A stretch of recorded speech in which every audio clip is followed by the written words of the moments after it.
talegón.tv.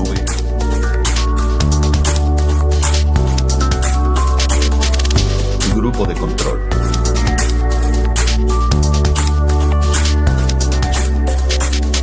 Con Bea Talegón y Carlos Sánchez.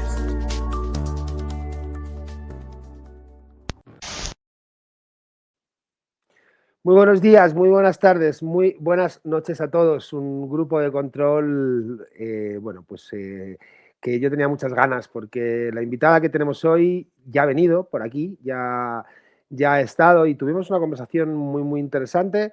Bueno, en un momento en el que todavía había alrededor de toda esta cuestión de las vacunas, había mucho ruido, mucho caos, mucha desinformación y ahora poco a poco todo se ha ido colocando, ¿no? Y recuerdo en aquel momento, justo cuando la entrevisté, acababa de tomar posesión de su cargo Robert Kennedy Jr.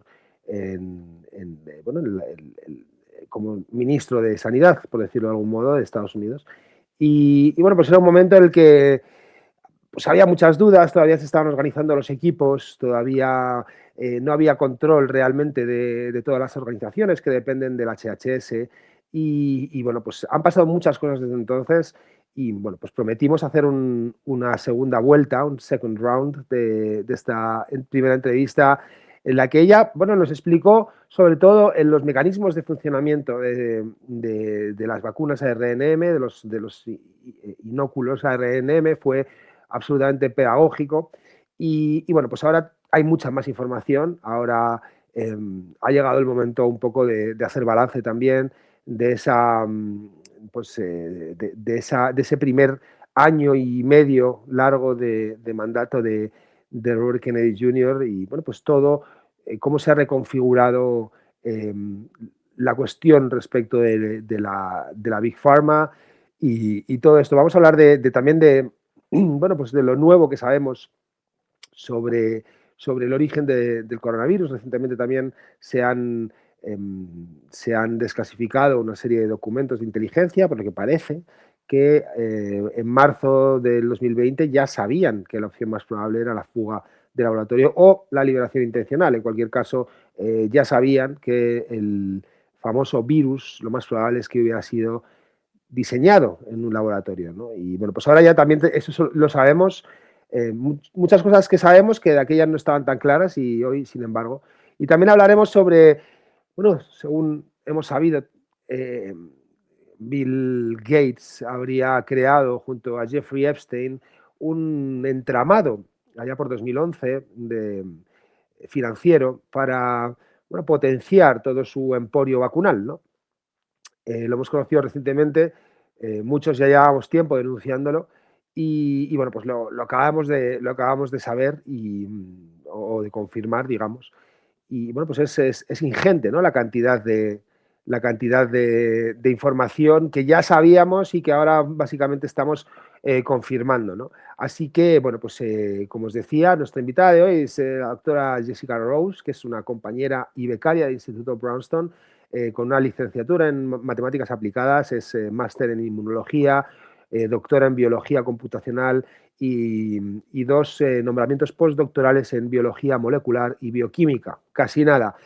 Jessica, como sabéis, lleva tiempo trabajando para crear conciencia entre el público respecto de los datos de Bayers.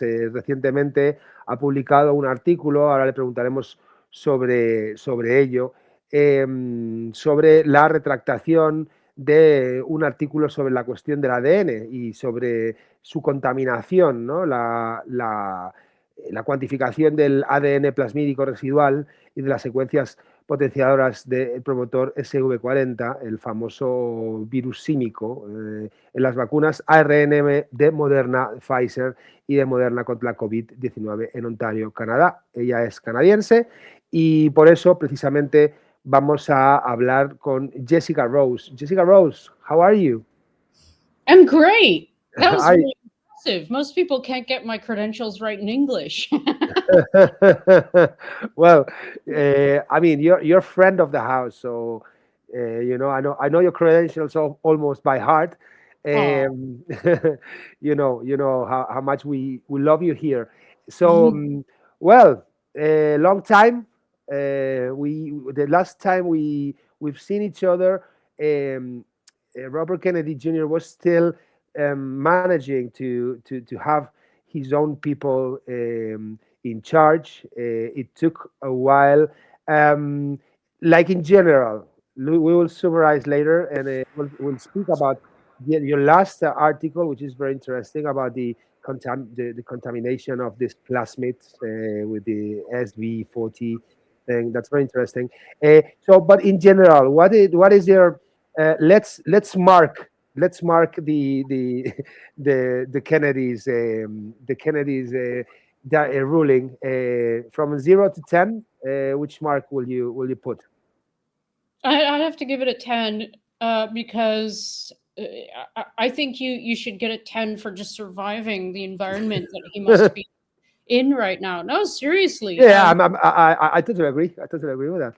Yeah, it's like, I mean, I haven't worked in government to date, but I do understand from being, at the butt end of government agencies for most of my life that they move very slowly. And I think the primary reason for that is many, many, many middlemen, many protectors, many buzzards that keep the important people and officials kind of in a bubble. One thing I've noticed since he took the position of Secretary of HHS is that I can't reach him anymore. and, I'm not taking that personally at all. He's a busy guy, but yeah, I think he's doing a stupendous job considering what that job is. The fact that we've seen change at all, albeit slow, on the shot front, a lot of people are angry about that. But I mean, I'm the kind of person that tries to put myself in people's shoes. And I don't know if I could do what he's doing, which is saying a lot. And B, I think I can only scratch the surface of trying to understand exactly how difficult it must be because of the bureaucracy, the middlemen, the protectors, and all that stuff to get anything done. So yeah, I give him lots of grace. I think that people are opening their eyes because more literature is being published on the subject matter of the adverse events associated with the nucleoside modified mRNA shots, including our 2 newly published papers on the DNA contamination. And having said that, I think that not everybody is going to quote unquote wake up. But we don't need everybody to wake up to make change. We just need, that tipping point to tip. And I think we're in that right now. Yeah. So yeah. Yeah, it looks like it took a while to be in control of the well, it's a gigantic organizations. It took a while to have someone of trust in the CDCs as well, and yeah, so probably this affected a lot to your publications, I can imagine, because still the monster is very alive. It's not dead at all. And yeah, it looks like we'll need at least a few decades of Kennedy in charge to have a healthy situation or healthy relation between the big pharma and governments, especially here in Europe. In Europe, things are getting worse because, as far as I know, well, apparently the pharmaceutical companies are willing to lower the prices of drugs in the US, but that means that we here in Europe will suffer an increase of the prices because of that, which is, well, sometimes it makes me happy what happens in there, but sometimes I feel like, well, everything that goes well in the US will be worse in here, or for example, probably in Canada. What's your point with this? Well, it's a tricky one because Big Pharma has got their tentacles so deep into the system. It's not just all the agencies.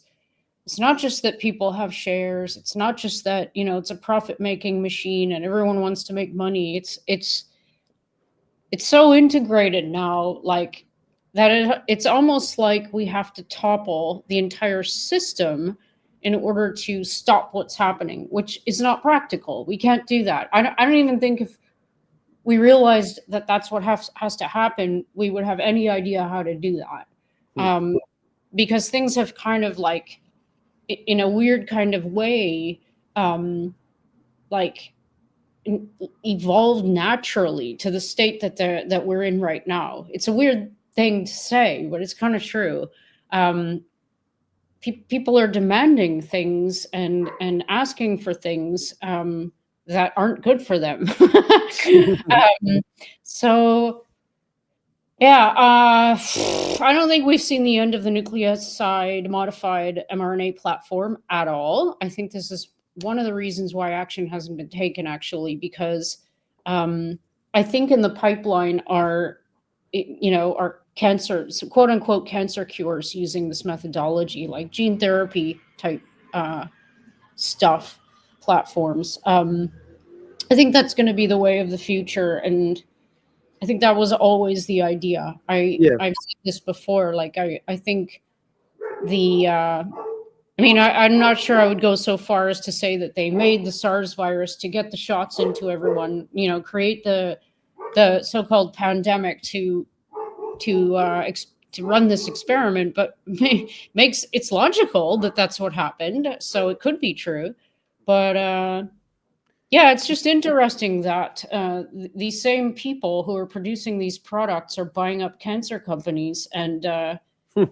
like I've said for ages, it's like all of a sudden people are going to start seeing headlines that say cancer cures, and it's like, oh yeah, really, and it pisses me off because, like, okay, fine, whatever, but like, how come nobody's talking about prevention?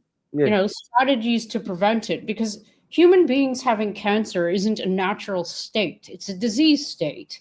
It's the body telling you that something has gone awry, like something very baseline. So yeah, it pisses me off because it's not just the humans that are suffering from environmental toxins and everything. It's our environment itself that's suffering. We impose far too much nonsense onto all living systems, and it pisses me off. I said that 3 times now. Well, that is because is a very deep feeling, probably. It happens to me the same. I think Kennedy, in that way, in that sense, he's been very clear. Like, most of the things that happens to us is because of our ways of living, and and it's something that is very interesting in his approach to the autism thing is that, if we had a really lower number of kids with autism one generation before, and now we have one every 31 children with autism, it can't be genetic in just one generation. It has to be something environmental. So that's like it's logic as a rock. That's a very interesting point. And apparently there are many interests involved on that, right? Like, the food companies, stuff like that. I love the fact that Robert practices what he preaches too. Like, you just have to look at the guy to see how he lives. I mean, and he's a Kennedy, so he probably has access to stuff that the normal human beings don't. But the basics are, it's how he lives. He hikes, he bonds with nature. I mean, you only have to look at a video of him like talking to an animal, like, you know, a lizard or a snake or something, to understand that, you know, how his heart beats type thing. Yeah. So that more people have to walk the walk. So yeah, it's I love that he's maintained that, and he always will, because it's like who he is. So yeah, he's even surfed, so he understands the Did stuff. did he? Ah, wow, that's amazing. So he belongs to the cult. He belongs to the cult, let's say. Not a cult, it's a way of life. Yeah, no, sorry, I was just joking. But yeah, and he's but his feet as I don't know, as a teenager. Sometimes you see him, you know, doing push-ups and pull-ups and stuff like that. And wow, it's amazing for his age. Wow, is a Yeah. Well, it's amazing even if he wasn't his age. I mean, he yeah, could kick my ass at you know, arm yeah, pulls or pull-ups or whatever you call them, like at, yes. at every age I've been, and I'm an athlete, so it's like Yes, yeah. amazing. So okay, let's work about your. But let's speak about your work. We'll have time later to speak about well, something that you already left in the air, which is all these um, all this architecture of profit and where it comes. We'll have later time to speak about it, but I would like to, yeah, our audience to understand what happened, because you published an article about the DNA contamination. I'm sharing it here. Um, Well, well, it's in Spanish, but you know what it says, so no problem. And yeah, you were demonstrating that was in September 2025, and well, you were demonstrating the large amount of contamination of DNA plasmids, the SV40 thing that we had the chance to speak about in our previous interview. And well, apparently you've been quite molested, let's say, because of this article. Can you please tell our audience what was the process of this? They've asked you to retract it. What happened with it? well, before I answer that, we have another paper that's since been published, which explains why the DNA is in there. So I'll get to that after. So Okay. this paper, yeah, we submitted this. I think it was at least 4 times. It might have been 5, and it got desk rejected, which means that the journal that we submitted the work to outright said, no, we're not interested in publishing this. So finally, we got a yes. We will review this, and if it gets through, then we'll publish it in a journal called Autoimmunity. While this paper was going through that process, it was sitting on a preprint server, I think for 2 years. And during that time, it was under constant attack by specific individuals who work in the PubPeer, or what we call the PubSmear network. Okay, PubPeer. Why? yeah, for everyone who wants to learn about this, it's very serious. And there's a group called Science Guardians on X, and you should check them out because they are about to update the story with Bombshell Report. Kevin and I also went on Francois to talk all about this. If you want to find that episode and learn more, but yeah, we've documented everything that we've been through with that paper, and it's under investigation currently because of these attacks. And one of the first prompts that initiated the investigation of this paper by the journal was based on a completely fraudulent post on PubPeer. It was a misquote of a quote, a reference in our paper that somebody made that they generated using AI. They even admitted online that they oopsied, that they were Wow. just using an LLM and it made something up. That prompted, along with, you know, another subsequent attack from an individual, the investigation. So one of the ways that these people operate, it's like a mob, is to waste your time and energy.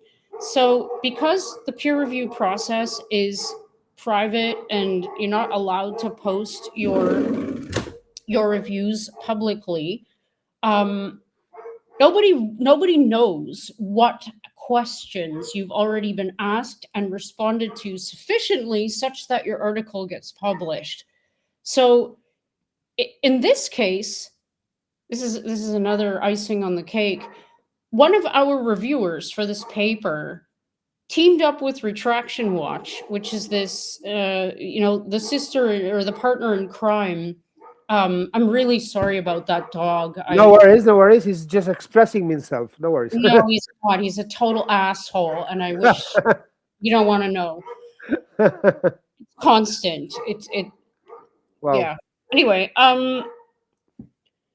so what he did was he teamed up with Retraction Watch and leaked his review of our. Just a second. Okay, no worries. Oh God, it's a snap. Easy. Animal lover, but not that animal.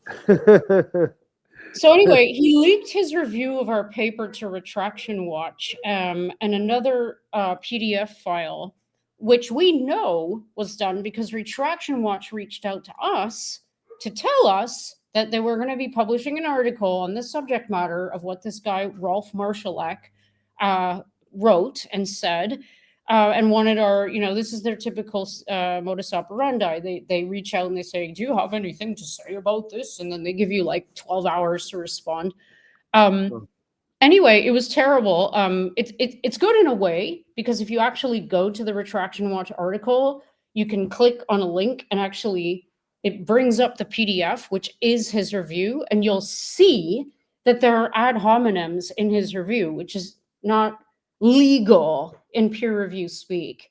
It violates COPE guidelines. It also violates COPE guidelines to share the review. So these people they're violating all the necessary guidelines put into place to protect the entire system. The publishers, the journals, the authors, the reviewers, everyone. And these are very specific targeted attacks. Like you won't find anyone in the PubPeer network attacking like that hydroxychloroquine paper in the Lancet, the Surgisphere thing. You won't find them, trashing the lab origin hypothesis for SARS. You know what I mean? So yeah, there are conflicts of interest out the yin yang. And like I said, the reason they do this, their strategy is to waste your time responding to questions that you've already responded to and to infuriate you and to make you want to give up. Yeah. So it's not working on us because we're quite experienced with this. And the paper remains published, but it is also still under investigation. And we won't have a clue what the outcome is going to be. It's probably predetermined. However, because of all the transparency that we've been providing to the publisher about what's been going on with full receipts, the fact that this paper is in the congressional record, thanks to Senator Johnson, they're going to have a hell of a time, with their goal of retracting this paper. Mm-hmm. And another thing is that we've followed up with a brand new publication, me and Kevin and Charles Rixey, which was the result of 2 days spent over Veterans Day weekend in Kevin's lab. And we tested our hypothesis as to whether or not most of the DNA that is in the shots, and the DNA is in every single vial that's been tested, by the way, people, is due to no matter the batch. So it happens in every single vial, Moderna and Pfizer, and it's varying levels. But that's also, it means that it's by design. It's part of the receipt. I think it's probably a manufacturing thing, different locations, different physical settings. But that's that's one of the things that makes me go, what? Because there's not supposed to be any variation between vials, let alone variation in contaminants. This is like levels deep bad GMPs. So and fraud too. So anyway, if you read our more recent paper, it's in the Journal of Independent Medicine. Just type in RNA DNA hybrids. You'll see our explanation and how we tested the idea that the hybridization of the template DNA to the RNA that was made via in vitro transcription from that template DNA were binding to each other. And the enzymes that they used at the end of the synthesis production process don't work on hybrids. And this is known. This has been known for ages. BioNTech even published a paper themselves clarifying this by quoting Sutton et al. So it works like 100 times less good than, say, an enzyme like DNase XT. So we tested this in the lab, and lo and behold, we saw exactly what we had predicted. And we used 3 different ways to look at this. We did qPCR, we did fluorometry, and we also sequenced these guys. And so this is not, this is not a work that anybody can dismiss if they're a serious scientist. We made sure there are no holes in this paper, and I'm sure it's been read by the relevant officials, the high ups in the American government. And yeah, we're kind of like, we're waiting to see what happens next. Yeah, because the findings are not shocking, because you've been telling this for a long time already. Yeah, I have. This hybrid thing has been like the obvious reason to me for ages, for years. And yes, but without having the lab equipment and Kevin gave me and Charles, who is himself a veteran, a crash course in how to do Oxford nanopore sequencing, for example. I mean, we wouldn't have realized this product. So it was fabulous, fabulously fun, a great experience, and amazing that we produced a brand new paper from this, which also sends a message to the PubPeer network that we ain't slowing down. We're gonna get better and better at what we're doing, almost thanks to them. So well done. Yeah, because instead of but because I think what their intention is, as you said, to make you give up, because next time you want to publish something, you don't want to go through this anymore, right? Like, having this smear campaign again. So that's why, that forces you to do the experiment as reproducible as possible, right? Like, if you can reproduce your experiment, is because it's well designed, and it's because the findings are right. So that's the most important, something that Jay Bhattacharya is being saying also very consistently. Like, we need to have a reproducible science, something that you can redo it. And so did you receive any offer of, I don't know, other researchers to do the same experiment that you've been done to I'm sure there are people in labs around the world who are in the process of reproducing this now. Like, Kevin is excellent at ensuring that everything that he does, if you read his Substack, anandamide, or Nepetolone, I think I'm saying that right, newsletter, you'll see every time he does an experiment, and by the way, this is beside his real job, posts the protocols, he uploads the sequences to, NCBI or whatever. He's very transparent, and he's like me. Maybe I'm wrong, with this attitude. Maybe I'm wrong.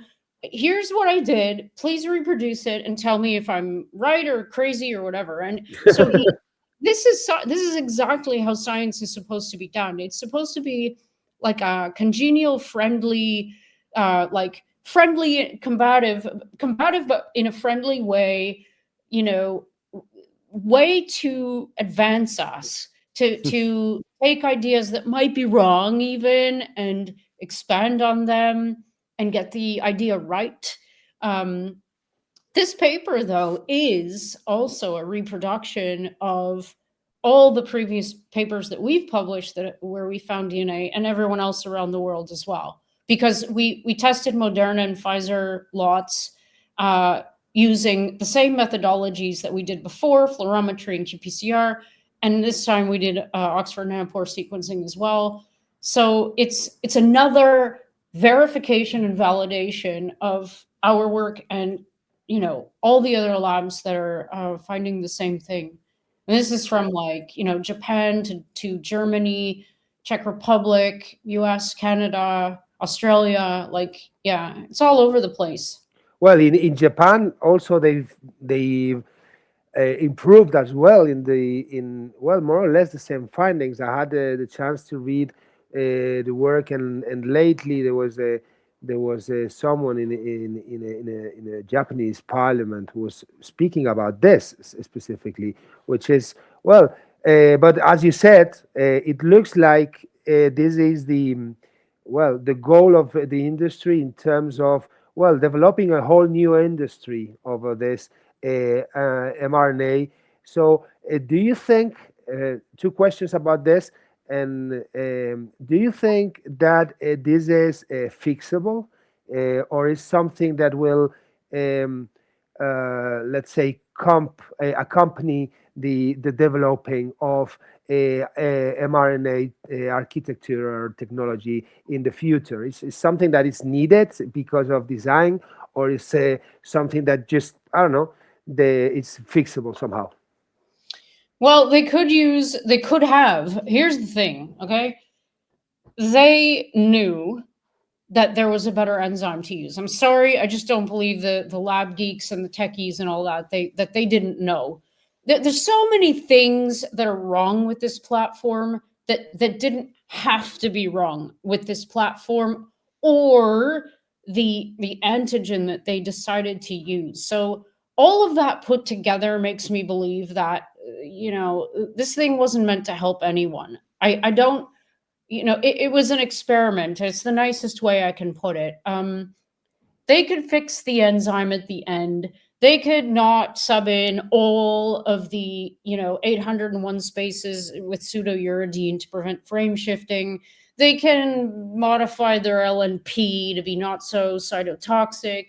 They can do all this stuff. They can change the E. coli line, you know, to a different, I think it's DAM negative lineage, so that they don't have these methylation patterns when you inject them into humans. But it ain't gonna, you can't, the bottom line is you can't predict what's going to happen when you deploy this technology into humans, and the outcome is never going to be good because of the way that the platform works. I don't believe in it at all.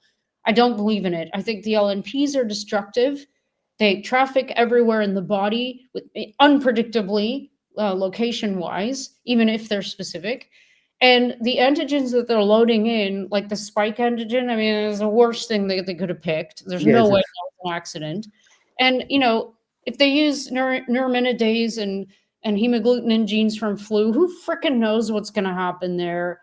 You know, like, you know, it's too flawed.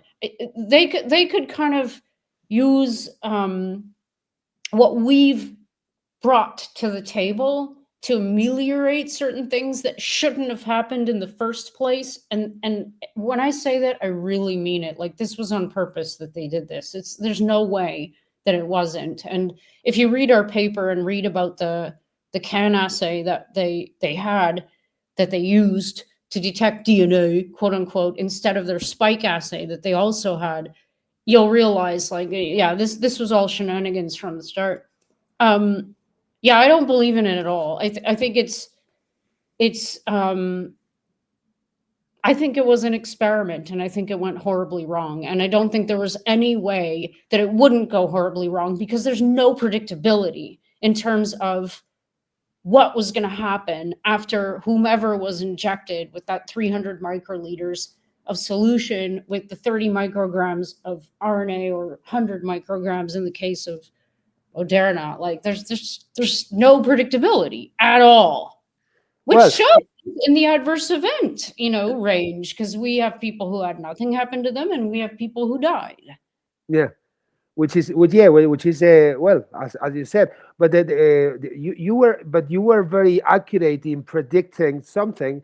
For example, when you did the whole explanation about what was the action of the pseudo-uridine in terms of producing a protein spike forever, or the LNP action to biodistribute the mRNA through whole body, the whole body.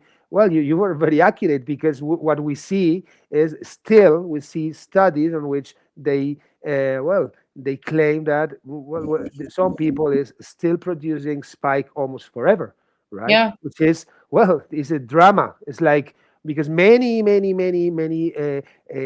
diseases now could be related to a vaccination that you've received like 5 years ago, which is dramatic in terms of if it was hard before to relate your condition to a certain drug you've received,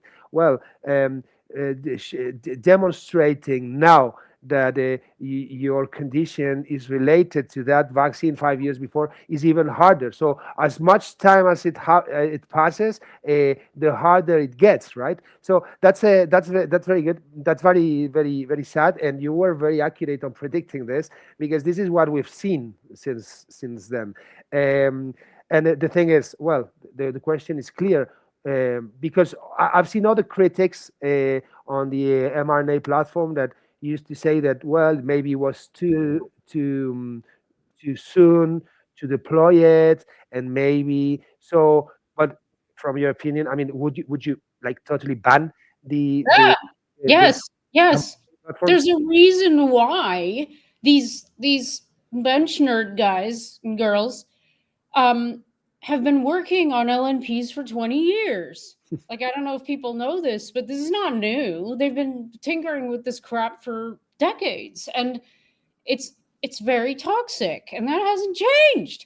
The thing that flipped the coin was that magically 2 companies, Pfizer and Moderna, both came up with an ionizable cationic lipid as one of the 4 lipids that comprise these alleged spherical nano bubbles that encase the negatively charged nucleic acid. So, allegedly it only becomes active at certain low pHs. So it only, when I won't go through the details, but I don't buy it. Like I haven't been able to find a safety data sheet, an SDS sheet that doesn't say that those cationic lipids, the SM102 and the ALCO135 or whatever it is, are not for use in people or veterinary use. It's only for bench work. And so, like, maybe I just haven't found it. Maybe I'm barking up the wrong tree. That's the science nerd in me. The instinct in me is like, why the hell would you inject a highly positively charged?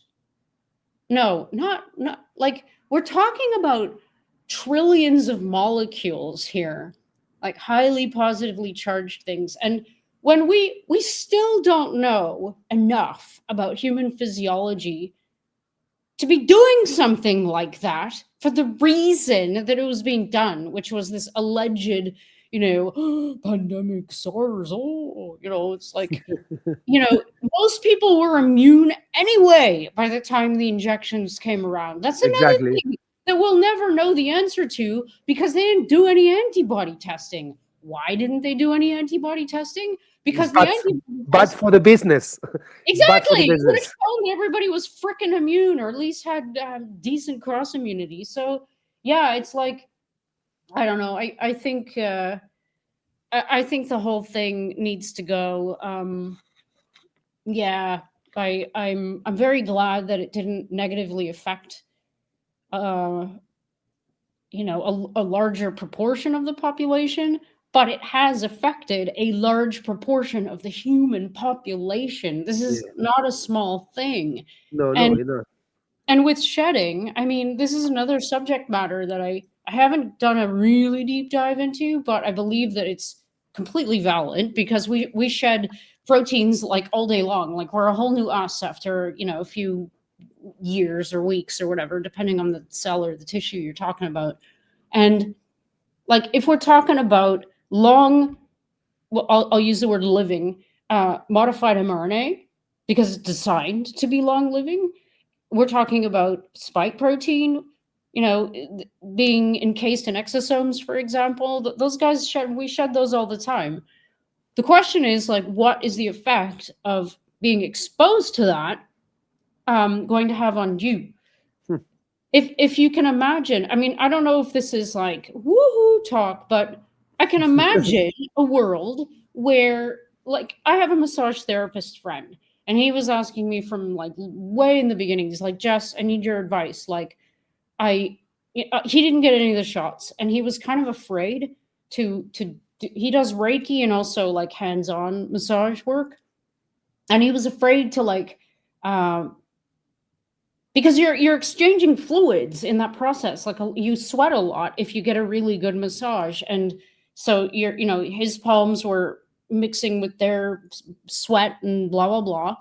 And he was worried if shedding was a thing for somebody who just got the shots, because in the beginning, you remember, everybody was going crazy. They were just getting shot, and so he was worried. It's like, the reason he was worried, I'll tell you why, was because he said every time, this was his experience.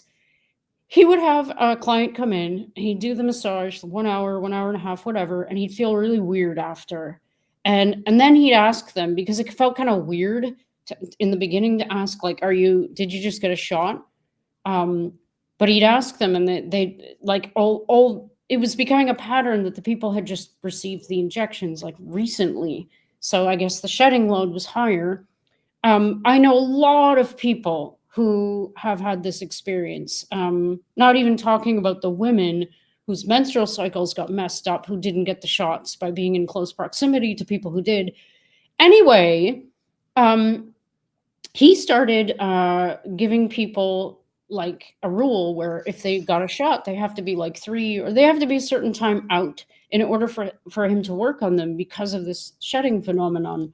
So if let's just say you inhale or absorb exosomes, I don't know, and they're carrying this nucleoside modified mRNA in its coding form, which is, you know, exosomes carry RNA, it's a thing. And that somehow gets into one of your cells. I don't know if that's possible. I can't imagine why it wouldn't be. And, you know, that process of translation is initiated. Wow, that's very scary. That's very scary. We don't have, as far as I know, correct me if I'm wrong, audience, but I don't think this has been shown in the lab yet. But that's how I imagine it could happen, and I think it's probably happening for sure. So, I don't know what I was saying there. Yeah, I do. The whole population, the entire human population, has been affected by this on some level. So no matter if you got the shot or not. Exactly. So that's scary. The first thing that needs to happen is like, you know, die and like to get rid of this platform. Like, I'm not against the concept of gene therapy in very case specific situations, like swapping out a faulty gene in people who absolutely have full transparency and informed consent. Like, you know, that it can be a wonderful thing. It can be a wonderful tool, but sneaking it in, which is more or less what happened here, sneaking in this technology and calling it a vaccine to test it out. Yeah. No. For everyone to trust it, no, because the word vaccine, well, it creates trust on a public, and that I mean that was a marketing trick, which is kind of Yeah. obvious already. But well, one thing about that, because I was very disappointed when Donald Trump announced that he was lowering the prices because he got a deal with the pharmaceutical companies. It was Albert Bourla that in that moment, and he announced as well that, well, okay, they will lower the price, but we will give them kind of a grant of $70 billion to, well, experiment on mRNA. So it looks like, well, instead of stopping it, the Trump administration, probably not Kennedy, because I remember his face at that moment. He wasn't happy at all. It was something that has been done at his back, probably. But it looks like instead of just banning the platform, they're pushing it. So it looks like, well, they will develop many different products, which is crazy because there's no a single product of success over this platform, which is a crazy thing. So well, that's a very important point that people need to understand. Like, the whole point of inoculation, of immunization, is to fire up the specific arm of your immune system such that you don't get sick from the inoculation, and you also don't get sick and or die when you get challenged with the real pathogen. That's the beauty of vaccination. I am not anti-vaccine, by the way. You probably tell by what I just said. But nothing about the concept of inoculation, immunization, vaccination, whatever you want to call it, is engaged in this COVID shot crap. Everybody knows that there was this push to get shot after shot after shot after shot. And I think that was an attempt by people who were scared and ignorant to respond to the fact that people were still getting COVID, quote unquote, even though they were double, triple injected. And they were actually becoming more susceptible because of the immunological mechanisms at play, because of tolerization, because of messing with Tregs, because of repeat antigenic stimulation with the same. This is all known in immunology, and anyone with half of a brain cell who does work on this stuff.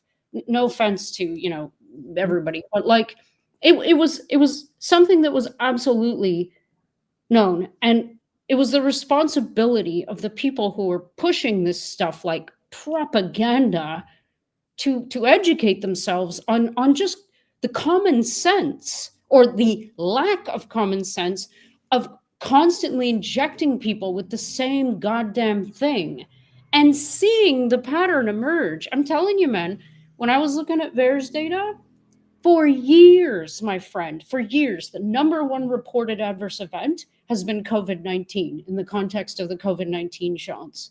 Number one, it still is. It's the product that never worked. It certainly didn't work as a vaccine. I'm not saying it doesn't stimulate your immune system, but it doesn't stimulate your immune system in a positive way physiologically. It creates havoc, hyperstimulation, autoimmune conditions, emergent and re-emergent, cancers. The whole thing is just like, it's an experiment gone wrong. It wasn't ever going to work. And I'm just Blow Joe here. I'm not someone. I'm not a genius. I'm not special. It's just obvious from looking at the basics and using common sense to understand that this this was never going to work as what they were selling it as. No offense to everyone, by the way. No, I mean, no, because what you're, I mean, you've been consistently saying this, and well, the data is actually, well, proving you're right. So yeah, and it's not just bears, by the way. This is the clinicians no, are saying the same thing. It's everywhere, and you know, it's I noticed that is starting to be like a common knowledge. People doesn't know why, but they feel more sick.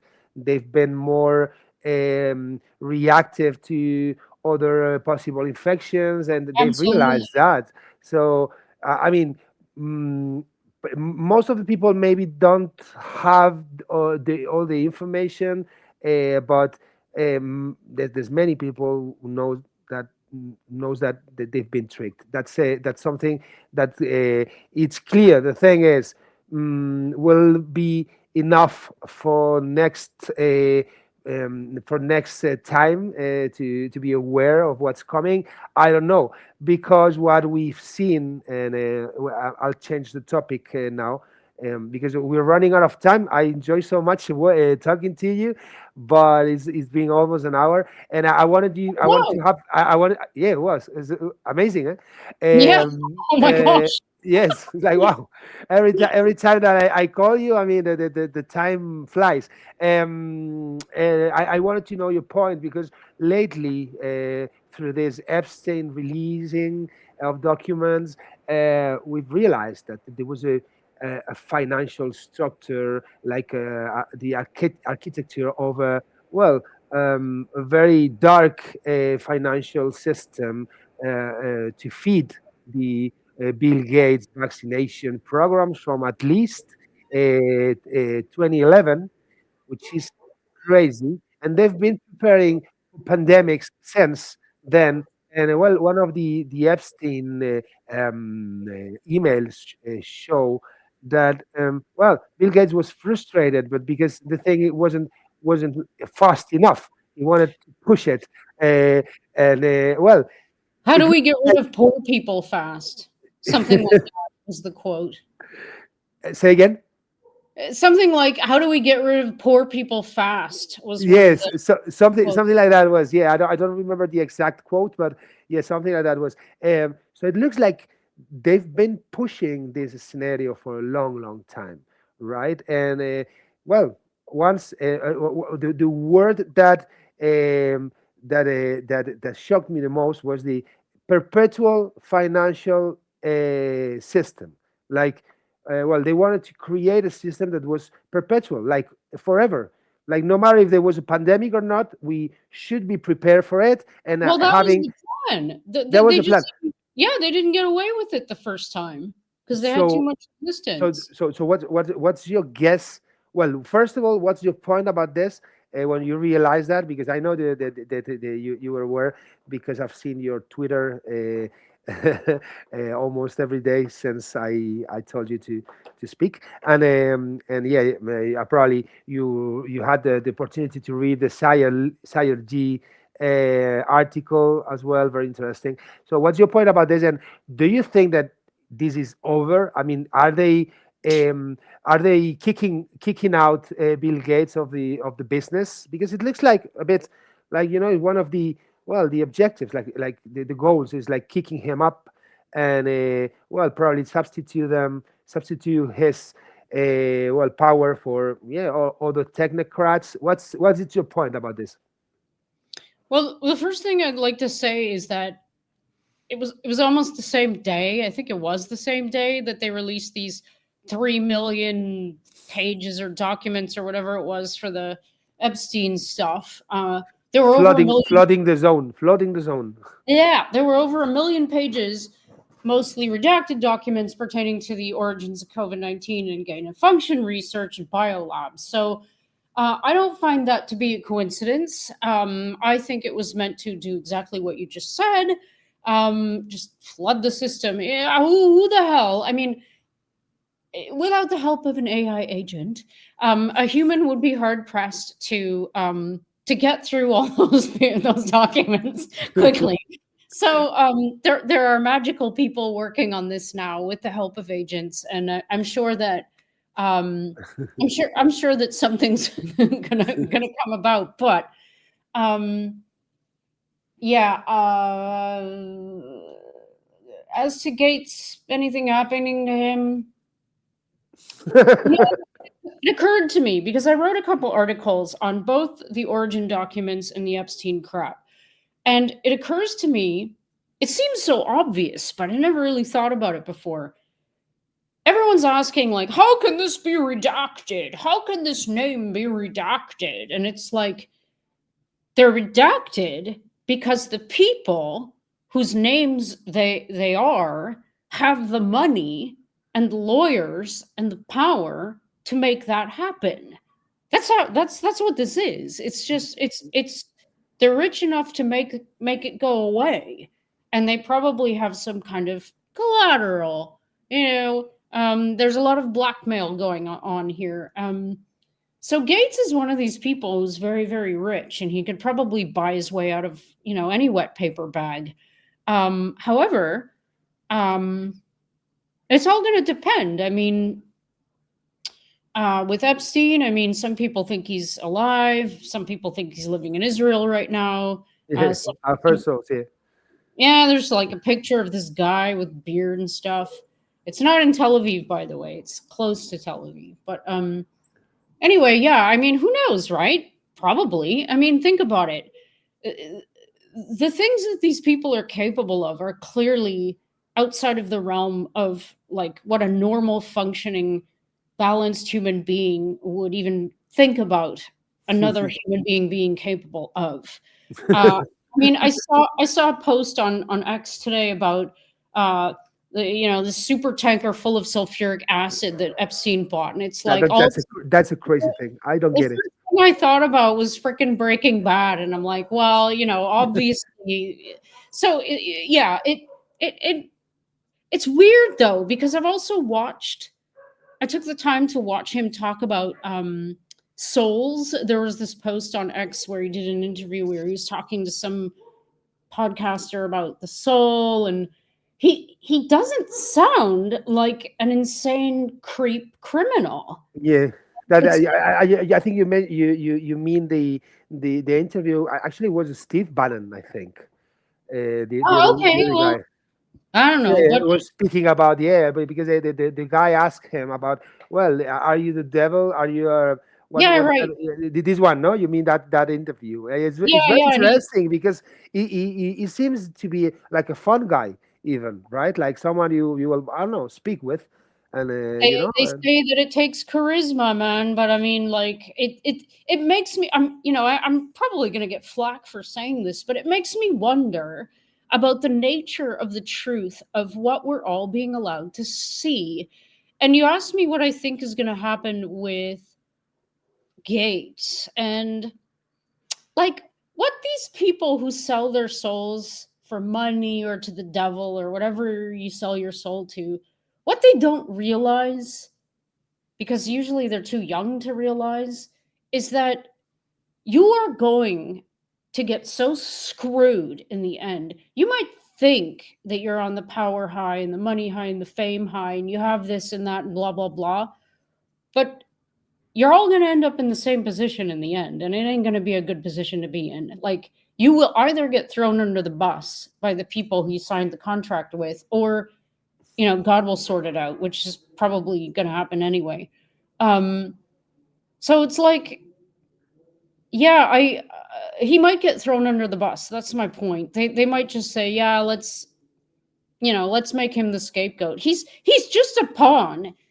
He's like, I know a guy, David Bell, right? Like of course. He knows Bill Gates, and I've had conversations with him about the nature of Bill Gates because I'm fascinated by this stuff.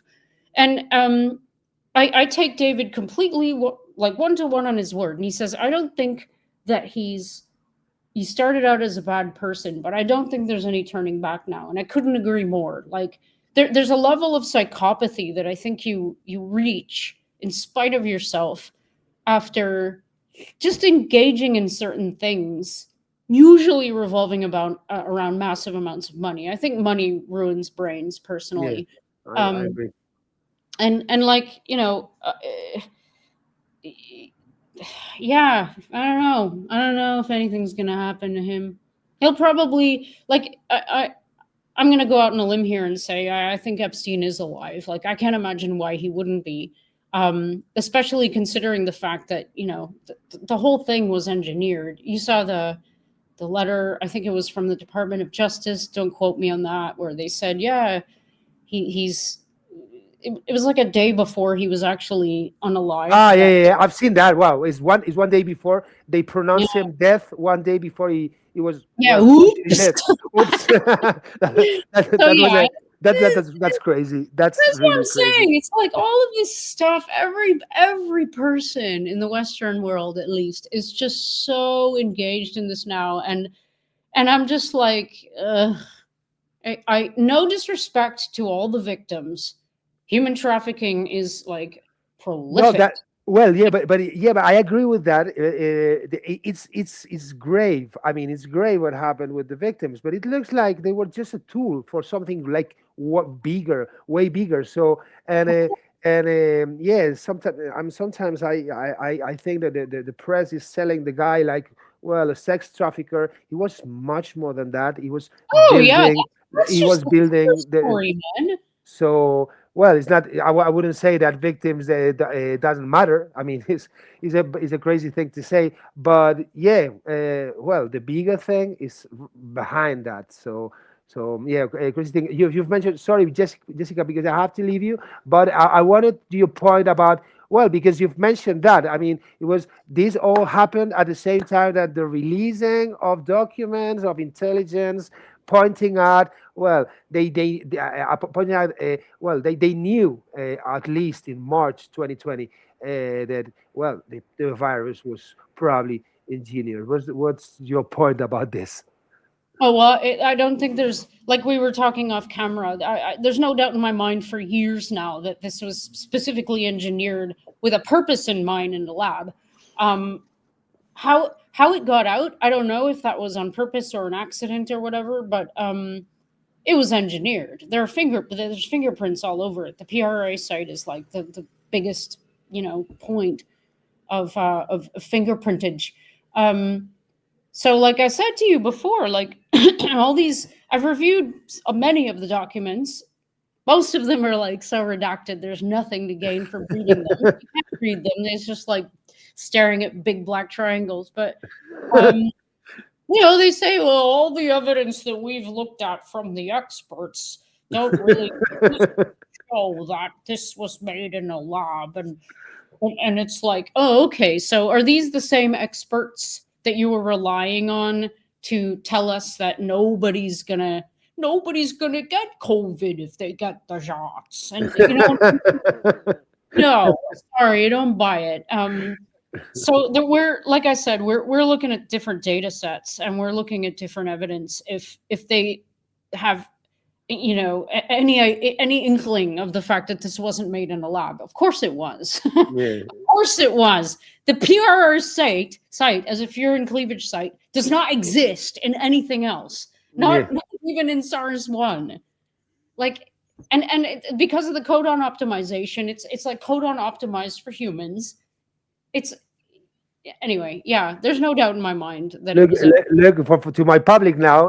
What she? I mean, she's a well-known biotechnologist. She's a well-known immunologist. She's a well-known scientist who's telling this. It's not like an opinion. So, in my opinion, and I'm finishing with this, we're wasting so much time in guessing: was it a lab engineer or not? And we don't ask that, we don't ask to ourselves, was it in purpose or not? Which is, I think, the main question that remains unanswered. And well, yeah, I think.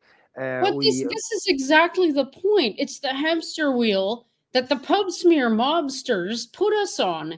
It's like, let's watch everyone go round and round and round and guess and guess and guess, and it's like. It's almost like you get to a point where I'm at now, and it's like, I don't care. let's look at where we are right now with real evidence and move forward and make sure that nothing like this happens again. First thing you can do, cancel the shot. Second thing you should do, get rid of gain of function completely. Third thing you should do is absolutely not mess with the human genome in terms of therapeutics. Like, don't do that. Yeah. And fourth, I mean, maybe it should be first, is, stop with the propaganda and the poisoning of everything. Like, let's actually, create abundance for ourselves and this gorgeous world that we live in. And let's tap into the spiritual part of our beings, which is just as important as the physical. Let's do the stuff that we're like designed to be able to do.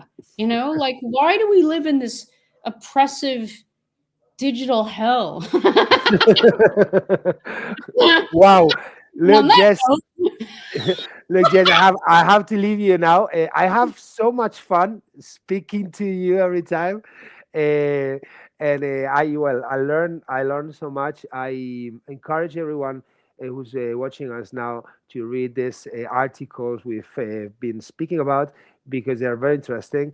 And in terms of understanding what to expect as well, and also to have the tools to, at least say, let me do my own research next time. Okay, so it was a very beautiful way to finish the interview, just like with a positive input and the digital hell part. Yes, like let's get rid of this crazy digital hell. It's reality. yes, and yeah, go for a walk and smell the air and enjoy the forest, enjoy the countryside, and learn to breathe. Yes, learn to breathe and be humans, guys. Be humans. Jessica, it's been such a pleasure. Thank you very much. I wish you the best, and I'll find the way to have a third round, no doubt. Okay. See you soon. At a brownstone retreat soon. I hope so. I'll try